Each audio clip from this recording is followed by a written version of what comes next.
Okay, may tanong po dito tungkol sa ngipin. Sabi ni Sir, wrong spelling. Doc, normal lang po ba sa bully na naglalagas ang ngipin?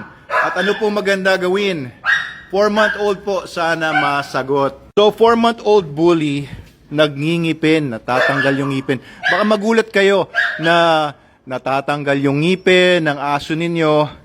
Pagdating po kasi ng mga 3 weeks old, nagsisimula na lumabas yung mga ngipin ng mga puppies. Pero sila po kasi ay pinapanganak na walang ngipin.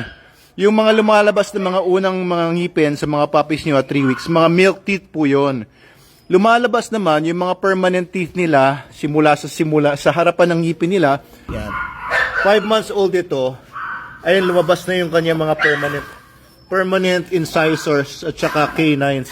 Ayun yung pangil niya ngayon pa lang lumalabas, oh. Ayun, oh. Kompleto na yung ngipin niya, na incisors. Puro permanent teeth na yan. Tapos, yung mga pangil niya sa ibabaw, ngayon pa lang lumalabas. Yung pangil niya sa baba, ayan, hindi pa nag-erupt yung permanent tooth. Kaya baby teeth pa lang yan. Ayan, so 28 yung milk teeth nila. Pero pagdating nila ng adulthood, after na mga 7 months old sila, nasa mga 42 na yung mga permanent teeth nila. Ayan. Kaya pagdating po ng mga ganito mga age, 5 months, 6 months, 7 months, nagngingipin pa lang po yan. Kaya mahilig magkakagat. Minsan masakit kasi yun pagka natatanggalan ng ngipin. Kaya ingatan nyo rin yung mga ngipin ng mga aso nyo. Pagka nagtitrain po kayo ng mga protection dogs, yung pinapakagat nyo sa mga bite tugs, pinapakagat nyo na sa mga soft sleeves kapag tinuturuan nyo na sa bite works. Minsan matatanggal talaga yung ngipin. Pero normal naman yon. Wala naman kayong kailangan gawing anything special, no? Hindi naman kailangan dalhin sa dentista or what. But if you want, pwede naman. No, pwede nyo supplyan din ng mga dentasticks or yung mga pangngipin ng mga chew toys. Okay din naman po yun. Pero huwag kayong mag-alala.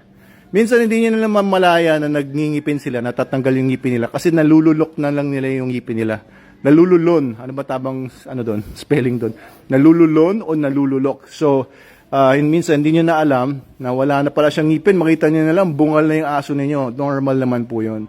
Pagdating ng mga 7 months pataas, makita nyo, ang gaganda ng mga ngipin niya, mga 1 year, 2 years, tapos nagsisimula na rin mag-yellow kapag kung ano-ano kinakain minsan. So, magandang support nyo lang pagka ganyang mga age. Of course, SDN dog food, the best dog food in the multiverse kasi kompleto yon sa iba't ibang mga sangkap na kailangan para sa normal and good growth ng mga ngipin. Ano na naman yan? Tingnan ko ano-ano mga halaman talaga ang gusto nilang no! Sasawayin lang pagka ganyan. Kasi baka kasi may mga halaman na nakakain sila na poisonous sa kanila or magkakos ng stomach upsets. Ayan, para healthy ang mga dogs natin, of course, SDN and training and okay itong ganito na nakakatakbo-takbo sila, nakakapaglakad-lakad para yung muscles nila and bones, maganda ang development. Supported by SDN, of course, pero kita niya, ganda ng katawan, almost parang husky yung dating, Ano masasabi nyo? Kasi itong si Bjorn tsaka si Lagerton na kapatid niya na nandun sa cage ay cross ng husky yung nanay nila, Siberian Husky. Tatay nila si Ragnar ay cross naman ng Caucasian Ovcharka and Belgian Malinois. Okay, so ang purpose ng breeding na to is for family dogs, protection dogs, pero hindi kasing hyper, hindi kasing aggressive ng mga Belgians at pogi, oh. Ayan po. So, yun po yung sagot sa tanong ninyo about teething. Ganong karami na bang SDN pinapakain mo sa mga yan, Jepoy? 230. 230 grams per day. Hanggang 250 po. Hanggang 250 grams per day. Hinahati mo na lang to 2 feeding, 2 feedings, ayun. 250 grams per day, 2 feedings na lang sila, imbes na 3. Para kung gaano karami pinakain ni ate. Oo, kasi minsan nga iba ang nagpapakain sa kanila, nag-overfeed. Kaya Habilinan mo na lang kasi kahapon nakita ko may sobrang pagkain doon eh. Siguro na sobrahan. Ko lang sa kanya basta may wala sa kahit santakan lang. Oo. Yan naging ngipin. Pinakita ko yung mga ngipin eh. Tanggal-tanggal na yung mga ngipin nila. Tumutubo ngayon yung pangil. Eh di, Tapos ayos, yung sa baba. Yung sa babang pangil niya ay hindi pa rin lumalabas yung permanent.